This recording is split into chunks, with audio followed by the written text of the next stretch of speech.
Apple is finally killing the MacBook. Welcome to the All Future podcast, where we talk all things Apple, AI, tech, self-driving cars, a lot of stuff throughout the week. If you're enjoying these videos, thank you so much for watching. We're joined in studio by Andrew today. Thank you so much for being here. Hey, Ryan, how are Yeah. you doing today? I'm doing all right, Yeah. Yeah. But we'll just get back into the news, or right into the news. We got some iPhone 18 Pro rumors. We got some Mac foldable rumors.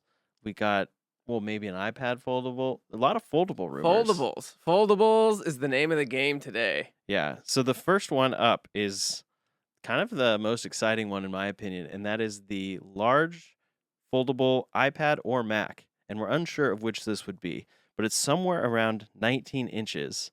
And again, yeah, the rumors are split as to whether this is an iPad, whether this is a Mac, all sorts of stuff like that. But this is a very fascinating device because essentially it would fold in the middle and unfold to be like a laptop, but it's a virtual keyboard, which I know I'm pretty sure I would hate a virtual keyboard in that scenario, but maybe they'll figure out a good way to make this happen. And then 19 inches is an interesting size because I guess that would fold in half to be something like a very small MacBook Air. You have a laptop in front of you right now. How big is that? That is a 16-inch MacBook Pro. So right is it now. supposed to be 19 inches total screen size, and then That's it a good folds in on question. itself? I'm not sure. Um, Maybe they always do the diagonal on the screen, so they're probably talking the diagonal on the screen here. Yeah, that makes sense. So like the total screen is 19 inches. That would give you how much? We have to do some math here, some geometry, but let's say it's like, if that's 16, it's a little bigger. Hold up your laptop really quick so people can see. So Right. if this is 16 inches, we maybe get 3 more, and then fold that in half. And so it's a pretty good size, right? Yeah. 16 is already very big for a laptop. Like I think I have a 14. But it feels much more compact than that. Yeah. And so it feels like you'd have enough. It's almost like the iPad Pros are how big? Like those are 10? Wait, yeah, no, 13? like about the size of a piece of paper. I think they're Yeah. like 11 and a half. So I and should the really big ones know are these 13. measurements. I know what it looks like. Yeah, I think it's 11 and 13. I So think that's what it is. it's bigger than that. So even Mhm. those feel big enough that you can fold them in half and they'd be usable or whatever. But Yeah. I don't know what it is about these foldable devices. I always feel like that has to be where we're going because every sci-fi thing we look at has some kind of transparent and foldable. That's what we're obsessed with for some reason in sci-fi stuff. So everything has to be transparent. Everything has to be foldable or on some sort of tablet. We Yeah. know that keyboard input is not the right thing to do. So, but I don't think we've fixed voice input enough to get to this place where we can do this like virtual typing all the time. I think hopefully we get new Siri and all AI features before something like this had ever come out, and it would make a lot more sense. Yeah. But I do love me some key commands, so I'd be really worried that I guess you can always program like a macro button on any program you want, like you would on a tablet, but Yeah. stuff starts to become harder when you use like the iPad version. And I'm talking about art software and stuff like that too. Stuff where having a pencil really does help. Yeah, I mean, so this is kind of that exact example right here. It's folded in half. I think this is even Photoshop. And this kind of looks like it would be cool because you have your, overall canvas on the top there. And then you have your part you're zoomed in on, really touching up with the pencil. And it's flat, which is like an iPad, but then you kind of have the display up there. I don't know. It's kind of like in a studio when people have like the control board and they have the screen and then they have the larger screen up there. But yeah, I'm always interested who this is for and what the market is for. And then this whole article is actually talking about, is this a Mac or is this an iPad? Because Mark Gurman has actually referred to this as an iPad versus I think the other one referring to it as a Mac is from Kuo. So both very reputable or very known leakers. Yeah, of those are our things. two guys right there. Yeah. So they're both kind of talking about it in different ways, but I don't know. It's fun to imagine what this would be. I think it has to be released under the iPad umbrella. I don't know, because we already have iPad Pro. This would be like iPad Pro Fold. I don't see any reason that it would be in the Mac lineup. Mhm. And I do, as much as it's a clickbait title, and we know it's a clickbait title to say that they're trying to get rid of the MacBook, I really think that's what it is. I don't think laptops are going to be around forever. I Yeah. think keyboard inputs are relatively slow compared to doing other things, but it is learning an entire like other workflow. So I don't think laptops are ever going anywhere for a long time. Yeah. But really, I think this will be a cool piece of tech. I think it is something very new that we haven't really experimented with yet to have this like big foldable device. Using it as something like a monitor with a keyboard, like there's no reason why you can't take a keyboard with this thing. And Mhm. to be walking around with a 19-inch monitor in your backpack is wild. Like, Yeah. how much stuff can you just edit on that device or whatever? Mhm. Like having a giant, almost your 24-inch display iMac, Yeah. just wandering around with that thing, folding it up, and being able to really do things like, if you're editing a video, you're doing something that needs like a big screen, it becomes a lot more easier on that device. And Mhm. you've never had, something like a 19-inch monitor at your disposable to do anything with. I think that's the bigger story than this being a foldable or it being all touchscreen, because it doesn't have to be all touchscreen. It's even, put here with the mouse, and that makes a lot of sense. But Mhm. the story here is that you get a 19-inch monitor on the go. Yeah. That is wild, and we've never really seen something like that before. Mhm. And I'd be curious in all these examples, it's like it's folding out to like a half fold. Wh- I assume you can fold it out all the way, and then you'd want some sort of little stand, and then it's just there, and it's this huge display that you could have. I think that would be pretty sweet. But yeah, it's also the 19 inches is dependent on the aspect ratio, as to how big this device is, because that's corner to corner. So that could be 19 inches or it could be 19 inches, Yeah. depending on what they go for. So this could be any sort of form factor, but the rumors are all around that area, like 20 inches, 19 inches, 21 inches. And then we have the actual release timeline for this thing, which, Is it soon? well, what do you think, Andrew? It's never soon. It's always like some kind of way off date that we can't even imagine. Yeah, absolutely. It's actually saying all the way down here in the bottom of this article, it's saying 2026 to 2028. So 2026 would be the earliest that this comes out, and 2028 would be the latest that this comes out. I feel like this is always what it happens. So we're in 25 now. That's 3 years away. We're probably talking about this we weren't doing this podcast in 22, but people were talking about the foldable thing in 22 coming in 2025. It's just always getting pushed, and it's pushed so much and so frequently that you're just used to that, and you don't really register. But yeah, it's I don't know. That's kind of how this always works.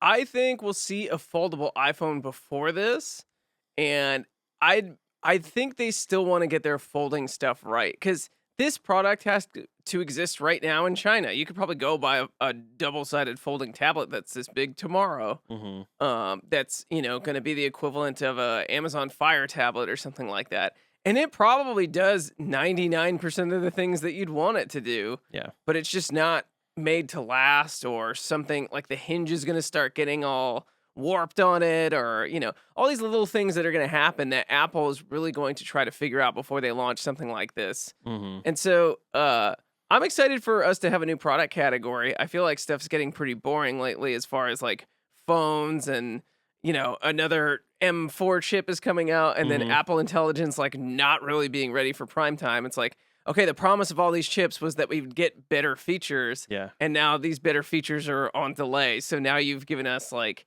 2 cycles that almost feel the exact same without a lot of upgrade. Mm-hmm. Yeah, absolutely. And the M chips are great, but yeah, for the average consumer that is not needing to edit all this stuff or do the high level tasks on that, it's getting more and more like, yeah, you can buy last year's or you can buy 2 years ago. It's already really, really great. But to finish up this one, before we move on to the next foldable, Max Rumors does say that if we don't hear more about this soon, we can assume that Apple is aiming for a later launch date in 2027 or beyond.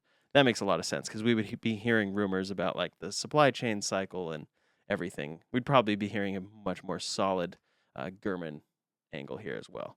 Yeah, we've heard supply chain angles about these foldable things over and over and over again. And all we hear is that like it's getting set back because the technology's not ready yet. It's getting set back because the technology's not ready yet. So Mhm. until we get something like, oh, it's going into production, and we might even get an announcement before we hear something like that. Like they've been testing these foldable screens at least since last year and the year before that we've Mhm. heard some of these rumors Yeah. happening in the exact same way. I think we are getting ready to. Here's my whole spiel on this. Right, is that it used to be that, an iPhone meant something in a way that mattered, and now they're so similar to Android devices, and there's not really like that many features differentiating anything now that Samsung did what is maybe the smart thing and just started throwing everything at the wall. So you're going to get your dual fold, you're going to get your trifold phones, you're going to get small phones, you're going to get big phones, you're going to get everything from Samsung, and that's just not Apple's brand to do so many different products like that. Mhm. And so as, someone like a Samsung proves that this market share matters and people, oh, maybe a foldable phone is now 5% of the market or whatever. That's enough for us to care about it. And Yeah. so we're going to go after our 5% of that market. And it's not going to be something that everyone gets on board with and it is for everyone. But the Mhm. people who like it are going to love it. And I've seen people out in the wild with their foldable phones, and they really do love them. So Yeah, I've had a few use cases where it's actually been kind of cool. Like, I don't know, a contractor or someone pulls out their phone to show you photos of what this gate could look like, the different options you have, and then they unfold it, and you're like, oh, great. But now I can see like a much bigger photo of that. Yeah, they could have done that on an iPad, but it's just kind of cool in that scenario. They pull it out of their pocket. It's like, oh, here's my phone. Unfold. Now it's the size of an iPad. did that really happen to you? That did happen, actually. A contractor took out his dual Yeah. folding phone? Uh-huh. And he showed me photos of, I think it was roof panels for like a roof repair. Yeah. That's wild. I always think that like people like that are just not into technology at all. To have like a folding phone at all, you have to be kind of into technology, Mhm. right? You have to know that that thing even exists, Yeah. right? You can't just like, or you just showed up at a Verizon and someone sold it to you. I 'Cause you think thought that it was kind cool. of what it is. Yeah. And he was like, oh, it was only $1,500 on my Yeah, yeah. discounted plan or whatever.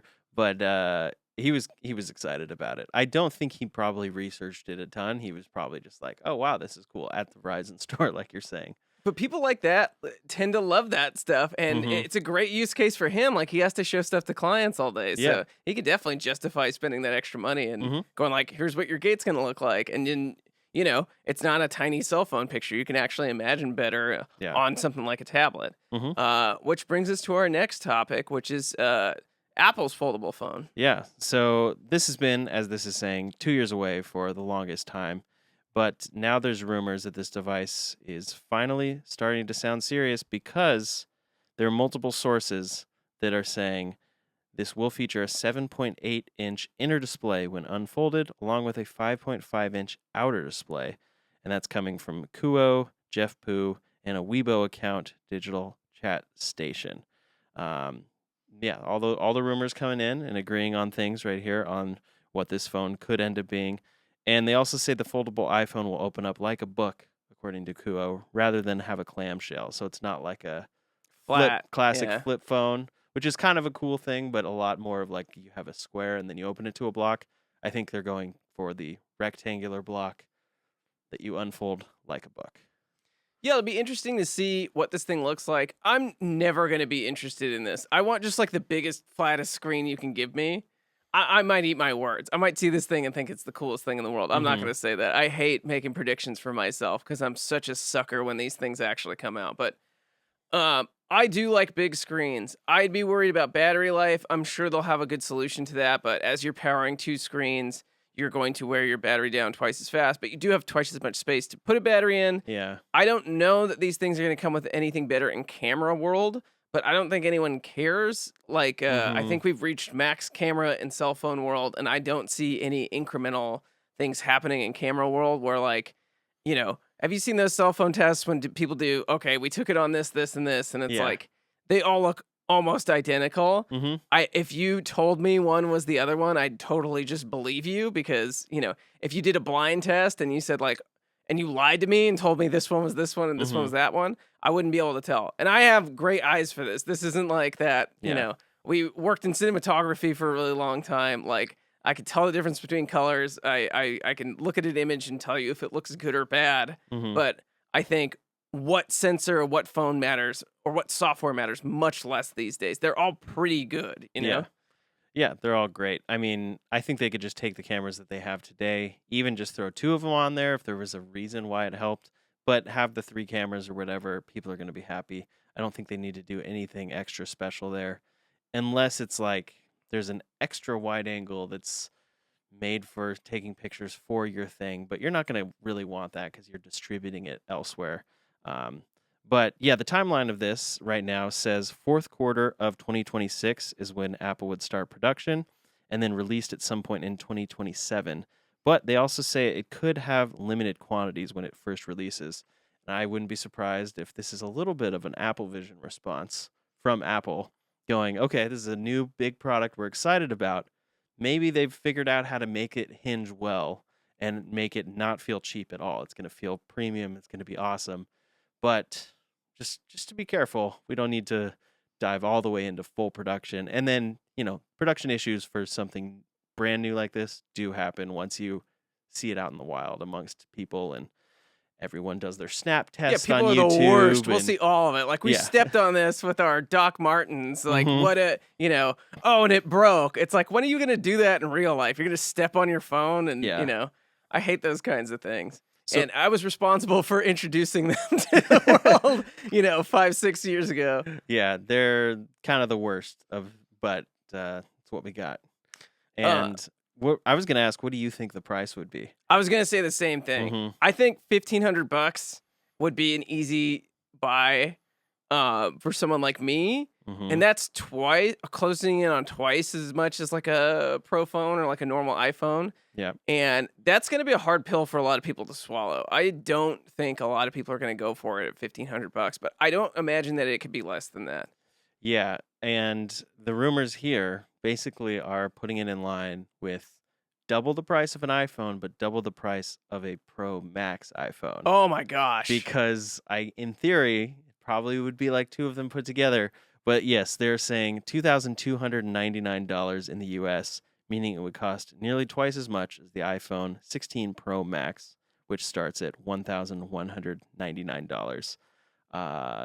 What? That seems like Apple Vision justification for their pricing again, like the kind of thing where they're like, well, it's a monitor and it's this and it's this.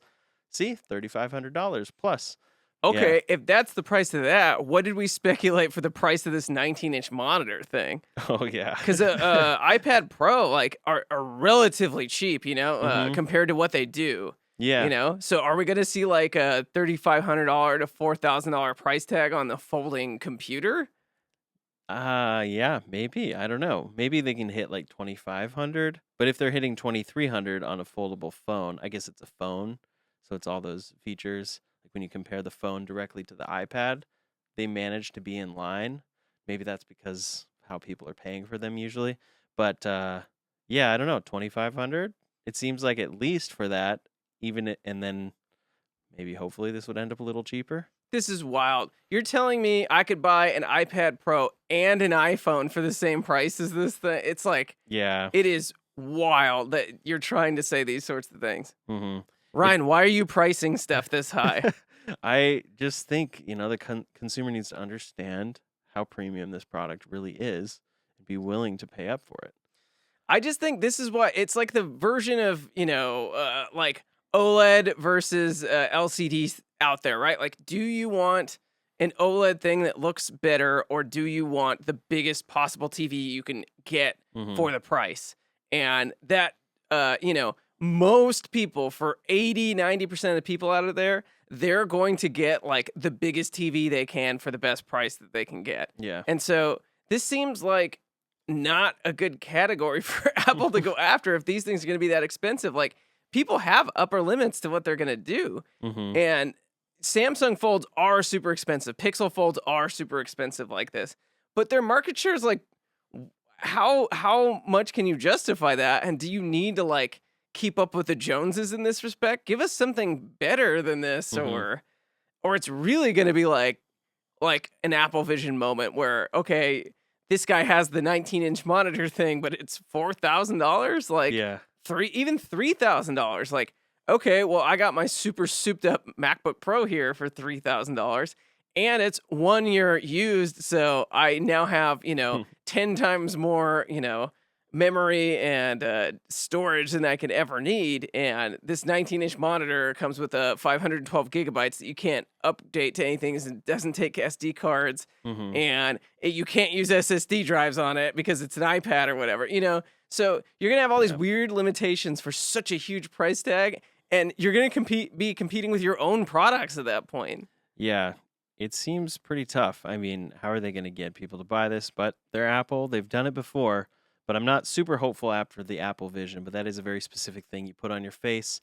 Maybe this is like the more tactile version of that. But the specs that they mention are those two screens I talked about. But then they do talk about 2 rear cameras, 1 front camera, and then Touch ID instead of Face ID and a high density battery. I always think it's funny to see them go back to Touch ID, which I think we've heard in other rumors before, like maybe they could do Touch ID embedded in the screen like other people do, and that'd be like going back. And Face ID is actually a little safer, but Touch ID in this case, I can already see why it makes sense because you don't have to have it folded or facing the correct way. Yeah, You know where that exactly. button is at all times. Um, but I'm interested in this product, but I couple want couple new years stuff to away. come out. I want new stuff to come out that we haven't seen before. I'm tired of these iPhone Pro phones, and I'm tired of these normal iPhones that look the exact same, that do like basically the exact same Hmm. thing. It's boring. It's super boring to talk about. I'm sure you guys are bored with it at home. That's why we have to talk about robots and AI, because Apple's not giving any, and Apple's not Hmm. giving us any AI, or else we'd Yeah. love to talk about it. Do you want to talk about Genmojis? I don't even use Genmojis. I know you like I did Genmojis. a lot, and then I've stopped using them like every other, Hmm. stickers or any Apple feature that came out like that. So, Yeah, I kind of like stickers occasionally. I can use those. I have a sticker of my cat like laying down, and it's the perfect size of like a one sentence message or a couple word message. So you just plop that on top. But most of the time, people go, "How did you do that?" You yeah, know, yeah, it's not widely used or it's not, whatever. but it's just a funny thing to do. But I wanted to transition us over to Pro phones that you're talking about being so bored with because the iPhone 18 Pro is already in the rumor cycle a year and Yeah. a half from when it would probably launch. Now, there's already rumors about this device. I like that we get rumors so far in advance. I want to know where we're headed. I want to know what chips are going to be in this thing. I want to know what I can look forward to. Yeah. And it looks like it's going to be pretty cool. It's going to have some differences here. And some of the new features that they're talking about here are kind of more of the same, but better. And so Hmm. we don't know exactly what that'll translate to yet, because the chipsets and things that we're talking about aren't here yet. So we'll really know when they come out what kind of upgrades we're looking at. But why don't you tell us more about the details? Well, first up is underscreen Face ID, which we've wanted for a long time and would hopefully be able to finally eliminate the dynamic island, which actually is kind of funny. Eliminating that, like now I'm kind of used to that. I kind of like that. Oh, you swipe up your music and it's like there's my player. You go and you tap, it's always there. And now it would probably replace that or get it down to just the size of a camera. But yeah, underscreen Face ID is the first thing that is coming from analyst Ross Young. What do you think about underscreen Face ID? I think it could be cool. I've never minded the dynamic island. I think it was weird when it first came out, but then we used to have these like huge bezels and stuff like that, and we didn't even have a front facing camera. So like I'm a dinosaur when it comes to remembering what these things were like back in the day. Yeah. I think it'll be fine. I that's not a selling point for me. I like that it's a differentiator between knowing which phone is which. You Hmm. guys hate when I talk about this, but when I say like people need to be able to see that you're using the newest phone, and that will help increase sales. Hmm. And everyone's like, no, nothing works that way. I would never buy something because of peer pressure. And I'm like, you do. If you own an Apple product, you buy something because of peer pressure, because there's a million products out there that are better than the Apple products on Whoa, a spec whoa, sheet. whoa, whoa, whoa, whoa, whoa. I said Oh, it. spec I sheet. said it. Okay, fine. But they Yeah. don't have the ecosystem. So you Yeah. brought an Apple product because you Hmm. thought it was the most premium, or their brand did something to influence you. Hmm. I'm sorry, it happened to you guys if you're watching this. Well, yeah, there's the ease of everything. I mean, the like just buying a Mac and seeing how easy everything is, and the chip that you buy, you're not having to think about all the different pieces. You buy this chip, it's good to Yeah, go across the exactly. board. I guess they're just easy devices that are unified. Like you buy the thing and it's great at all the things you need to do. Versus, yeah, you could get something that's better at your specific use case going elsewhere, but you kind of have to know a little more and be like specifically aiming it at a And the thing. ecosystem is powerful. It Mhm. is very powerful. I want my phone to talk to my computer, to talk to my iPad, to Yeah. talk to my HomePod or whatever. I like that. So Yeah. I'm in. I'm in the cult. Yeah, absolutely. Me too, 100%. I will always admit, like, yeah, I'm very, very much indoctrinated into this. But the next feature is a variable aperture, which I quite like to hear about. I'll have to see how much it's actually variable. But essentially, right now, the aperture is fixed on Apple's cameras. And so that means it's always shooting at the widest. And if you're unfamiliar, that means it lets in the most light. And then it also has the shallowest depth of field as a Yeah. result. And so you'd be able to have more say over what you're doing. And then in theory, I think if you could drop the light, that would mean you could shoot at higher shutter speeds. So yeah, there's all the sorts of stuff you could do differently with video and photos if you have flexibility here, but we'll see how much it can actually, how much they actually allow you to change it. Is it just like a stop or is it a bunch? This is going to be a huge nothing burger as far as practicality. I like it because it's going to teach people the fundamentals of photography. Like, how many people don't know what aperture means? So, raise your hand on this podcast.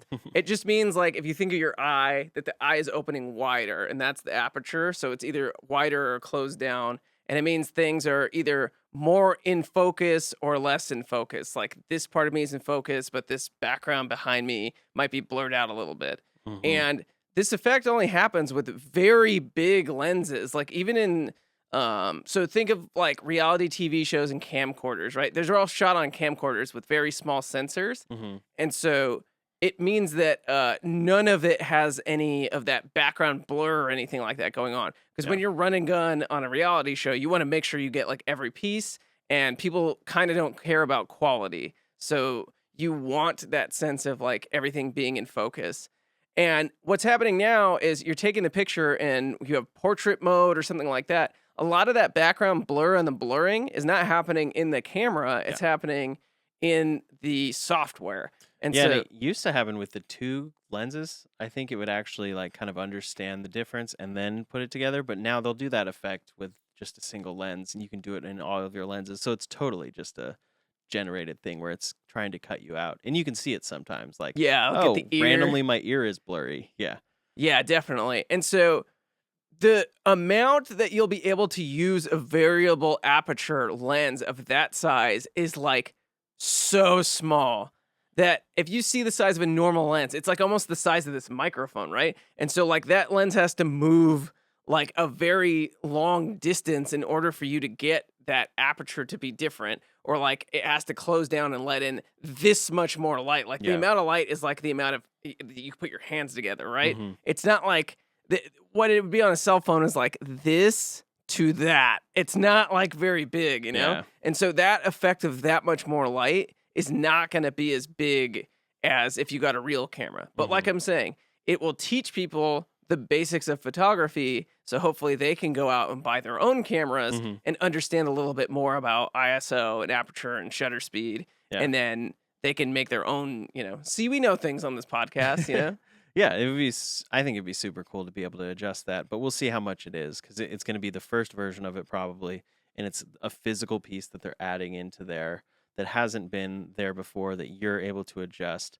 So I don't know. I wouldn't be surprised if it's not too much, but then it gives them something that they can iterate on now, like this much more variable of a aperture. But apparently, this phone's also going to have a new Samsung image sensor, which uses a 3-layer stacked camera sensor, and or it is a 3-layer stacked camera sensor, and basically this just would improve the iPhone 18's responsiveness and other benefits like reduced noise in photos. And this is a great example of how everyone uses everyone's parts Yeah, because it's all the same. it's like now is if they're using this new Samsung, which I think they're going away from Sony, if they're changing to Samsung, then we'll get those comparison photos and they'll be like the same sensors Exactly the too. same. No, we'll just have different software. So you have the same sensor, different Mm-hmm. software. That's usually what happens. These next features are not as exciting, but they're still pretty cool little upgrades. Yeah, so we got a C2 modem, which is Apple's next generation version of their first designed modem, which they moved away from Qualcomm on finally with the 16E. So the 16E has the C1, and then they'd be updating that to the C2 version of that. And then after that, looks like we just have the A20 Pro chip with Apple Intelligence. Of course, got to have that next iPhone chip. Definitely. This will be cool. I've been doing a lot of work into LLMs and trying to understand everything. And the amount of compute that we need to run LLMs locally on things is massive. And Ryan, you just upgraded your Mac Studio into a pretty like massive machine, right? Yeah, I To did. run some of these LLMs will take more than it takes to run your super upgraded Mac Studio. Mm-hmm. And that is wild. To run them at the pace that we think we need to.